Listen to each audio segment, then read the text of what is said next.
बिस्मिल्लाहिर्रहमानिर्रहीम।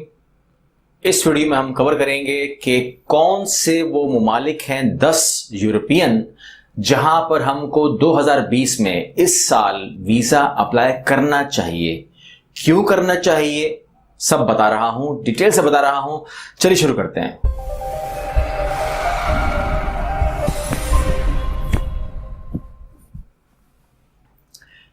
अस्सलाम वालेकुम, मेरा नाम कैसर है और आज इस वीडियो में हम कवर करेंगे उन 10 यूरोपियन ममालिक के बारे में कि जहां हमको वीजा अप्लाई करना चाहिए।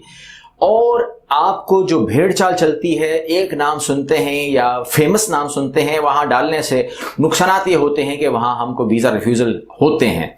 अगर इस वीडियो को सही समझना है तो मैं लिंक में डाल दूंगा इसका पार्ट 1 जरूर देखें ताकि आपको पार्ट 2 में बात समझ में आए। मैंने प्रीवियस पार्ट 1 के अंदर बताया था कि वो कौन से 5 ममालिक हैं जहां पर वीजा अप्लाई नहीं कीजिएगा 2020 में, जो करंट सूरत हाल है। लेकिन एट द सेम टाइम मैं पार्ट 2 में कवर कर रहा हूं उन ममालिक को, क्योंकि मैंने 5 मुल्कों से मना किया है तो इसलिए मैंने कहा कि आपको मैं 10 ममालिक तक डबल रेशो दे दूं ताकि आप लोगों को जो समझ में आए आप कीजिएगा। और आखिरी में मैं आपको यूरोपियन वीजास के हवाले से कुछ गोल्डन टिप देना चाहता हूं, तो इस वीडियो को आपने देखना एंड तक है। और इसी किस्म की वीडियोस के लिए आपने चैनल को सब्सक्राइब भी करना है, ठीक है। नीचे लाल बटन होगा, उसको दबाना है बेल बटन के साथ। ओके, सबसे पहले मैं नाम ले रहा हूं कि आप लेटविया में आप अपना वीजा डालें। लेटविया क्यों कह रहा हूं मैं? लेटविया जो है वो तकरीबन 97.9% आपको वीजा रेशो के साथ देता है। अब जब हम कहते हैं 97.9%, ये मतलब ये हुआ कि जब 100 लोग अप्लाई करते होंगे तो 2 लोग रिफ्यूज होते होंगे। इस मुल्क में वजह यह है कम रिफ्यूजल की कि वहां पर जो एप्लीकेशंस का जो वॉल्यूम है वो बहुत ही कम है। तो जब मुल्कों के ऊपर आप बोझ ही कम डाल रहे हो, लोगों को ज्यादा पता ही नहीं है। अक्सर लोगों तो कहते हैं लेटविया बोला है, लेटविया है क्या चीज? अब इसको लैटविया भी बोलते हैं, लैटविया भी बोलते हैं, कि है कहां पर? तो जनाब वाले शेंजन स्टेट्स है। You can go with that visa, you can go in 26 countries. तो ये है, ठीक है। आगे हम बात करते हैं लिथुआनिया की। जो लिथुआनिया है उसका जो रेशो है वो 98.7% है, यानी कि कहीं ना कहीं वो 1 से 1 अफराद को 100 में से वो रिफ्यूज कर रहे हैं, which is a very big amount number. और वहां पर सूरत हाल ये होती है कि वहां पर भी जो लिथुआनिया को हम स्टडी करते हैं तो वहां पर भी एप्लीकेशन डालने वाले कम है।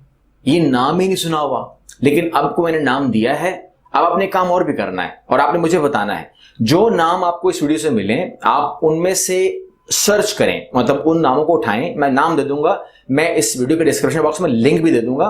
आप उन नामों को उठाएं और मुझे बताएं कि क्या उनमें से आपको कौन सा मुल्क पसंद आ रहा है जाने के लिए। जाना तो आपने सब में होगा, लेकिन आपको क्या प्रेफर करते हैं, यहाँ पे कहां जाना चाहिए, ताकि फिर उसको हम आगे, आपको कौन सा मुल्क ज्यादा खूबसूरत लगा, यूं कहना चाहिए मुझको।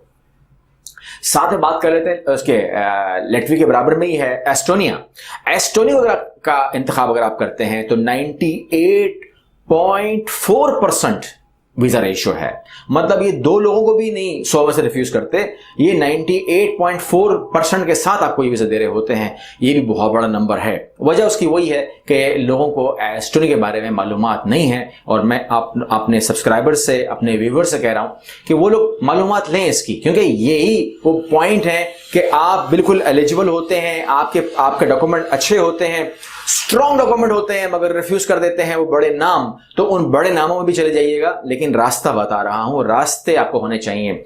फिर मैं बात कर रहा हूं फिनलैंड की। फिनलैंड के अंदर जो रेशो है वो तो वही है, तकरीबन 98.4% है। लेकिन फिनलैंड के लिए जाने वालों के लिए बस एक खबर ये है कि फिनलैंड जो है कंपैरेटिवली बहुत ठंडा है। तो जिन लोगों को ठंड से प्रॉब्लम है, सर्दी से प्रॉब्लम है, बड़े बड़े जैकेट्स नहीं पहन सकते, तो फिर वो फिनलैंड को थोड़ा सा अवॉइड कर लें, कहीं और वो देख लें। लेकिन फिनलैंड हो या भाई कोई भी डेस्टिनेशन हो, यूरोपियन साइड पे हो या कहीं पर भी हो, वेदर के लिहाज से, मंथ्स के लिहाज से अपनी रिसर्च हमेशा किया करें। जरूरी नहीं कि आपका जो ट्रैवल एजेंट है वो उसी को पता होता है। अभी जैसे मार्च का महीना है, मार्च में ही कहीं सख्त सर्दी है, कहीं सख्त गर्मी है, तो जहां आप जाते हैं आप अपनी प्लानिंग, कपड़ों की प्लानिंग, इन तमाम चीजें साथ में किया करें। हम बात कर रहे हैं आइसलैंड की।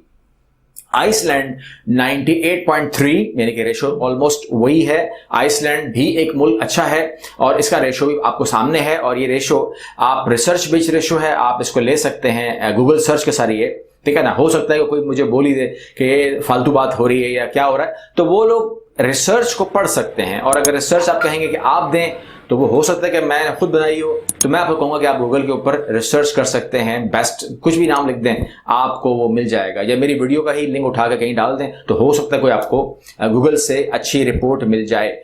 ओके, आगे बढ़ते हैं जी, बात करते हैं पोलैंड की। पोलैंड जो है वो यूरोपियन मुल्क है, ठीक है, मैं इसको यूरोपियन कह रहा हूं, और 97% इसका रेशो है।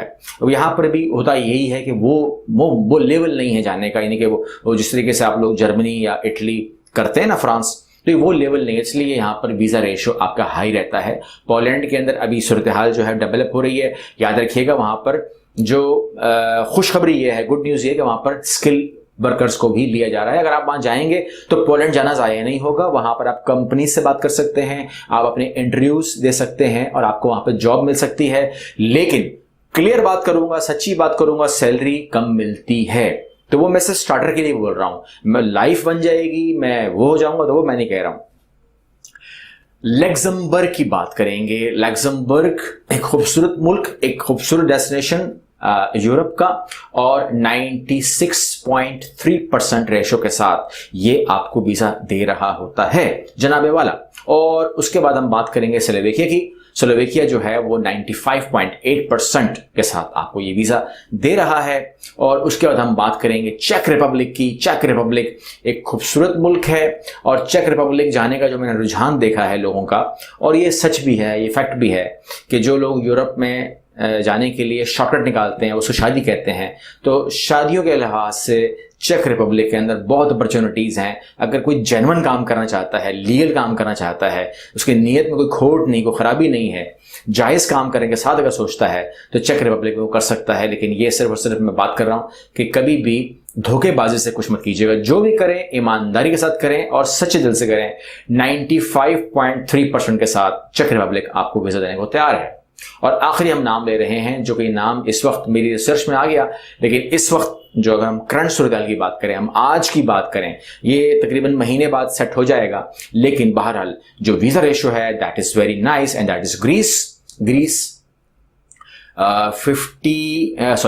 95.1% के साथ आपको ये दे रहा है। अगर 100 लोग अप्लाई करते हैं तो 5 लोगों को ही प्रॉब्लम होती है, बाकी 95% लोगों को कामयाबी हो जाती है।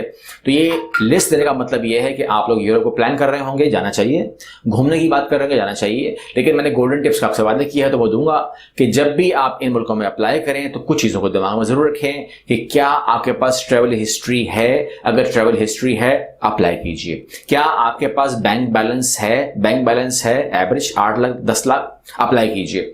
क्या आपके पास सफिशिएंट ये प्रूव है कि वो कहां से पैसे आते हैं, अगर प्रूव है तो अप्लाई कीजिए। अगर आपके पास कुछ प्रॉपर्टी है तो वो भी आप लगा सकते हैं। मैं डिटेल डॉक्यूमेंटेशन यहाँ पर बोलना नहीं चाहता हूँ, वजह उसकी ये है कि वो अलग वीडियो बन जाती है, और ये वीडियोस पहले से बहुत मौजूद है मेरे चैनल के ऊपर कि कौन कौन से डॉक्यूमेंट रिक्वायर होते हैं। तो अगर वीजा चेकलिस्ट के बारे में बात करनी हो तो मैंने इन तमाम के ऊपर बात कर रखी है, आप चैनल पर जाके देख सकते हैं, आपको ये नाम सर्च करने से मिल जाया करेगा, आप देख सकते हैं। लेकिन मैंने कहा कि यूरोप को अगर आपको जाना है तो क्या चीज़ें मेन हैं, बेसिक्स हैं जो आपको वीज़ा दिलवाती हैं। उम्मीद करता हूं फ़ायदा हुआ होगा, सीखा होगा। लाइक करें, सब्सक्राइब करें, शेयर करें। अल्लाह हाफिज़।